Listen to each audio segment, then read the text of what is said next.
ሰላም ለእናንተ ይሁን። መዓዛ እባላለሁ። ዛሬ ደግሞ ትላንት እንደተነጋገርነው መሰረት ሪስክ ፋክተር ወይም ደግሞ ለጡት ካንሰር የሚዳርጉንን ነገሮች ይዤላችሁ ቀርቤያለሁ።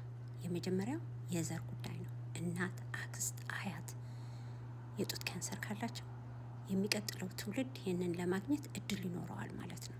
ስለዚህ አንድ ሴት እናቷ ብሬስት ካንሰር ካላት ወይ አያቷ በዛ ዳያግኖስ በሆኑበት ወይም ደግሞ በተገኘበት እድሜያቸው ከዛ ወደ ኋላ 10 ዓመት ሄዳ የጡት ምርመራ መጀመር አለባት ማለት ነው።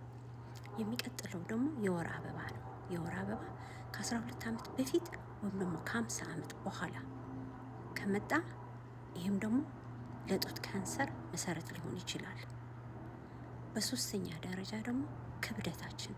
ክብደት ለሁሉም ነገር ለግፊትም ለደም ግፊትም ይሁን ለስኳርም ይሁን ሊዳርገን ይችላል። አሁንም ደግሞ ለብሬስት ካንሰር ደግሞ አስተዋጽኦ አለው።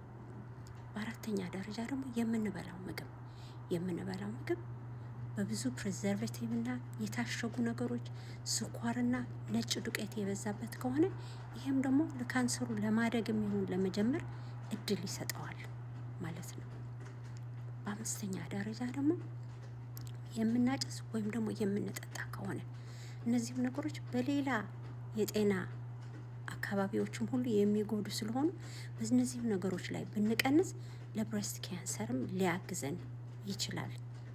በመጨረሻ ደግሞ እህቶች ያልወለዱ እህቶች ካሉ ይሄ የጡታቸው ደንስ ብሬስት ይባላል በእንግሊዝኛ፣ ግን የመጠንከር ወይም ደግሞ ኤክስሬይ በዛ አልፎ ያሉትን ነገሮች ሁሉ የማንሳት እድሉን ያሳንሰዋል። ስለዚህ ካንሰሩ የማምለጥ እድል ይኖረዋል ማለት ነው። ስለዚህ በየጊዜው እየሄድን ማሞግራምና አንዳንዴም ደግሞ አልትራሳውንድ ብናደርግ ለኛ ሊጠቅመን ይችላል ማለት ነው። በዚሁ ላይ ግን ላሳስባችሁ የምፈልገው ከ35 እስከ 40 ዓመታችሁ ባለበት ጊዜ ምንም ቢሆን በዘርም ቢኖር ባይኖርም ሄዳችሁ የመጀመሪያውን ማሞግራም ወይም ደግሞ ቤዝ ላይን የሚባለውን ለማግኘት ሞክሩ። ይሄኛው የት ላይ እንዳላችሁ ይነግራችኋል ማለት ነው። ስለዚህ በዚህ ነገር ላይ ምንም አይነት ጥያቄ ቢኖራችሁ ኮሜንት ላይ ጻፉልኝ። እኔ ደግሞ በምችለው ለመመለስና አንዳንድ ደግሞ ባለሙያዎችንም በመጠየቅ ልመልስላችሁ እችላለሁ። እስከዛው ድረስ ግን መዓዛ ነኝ።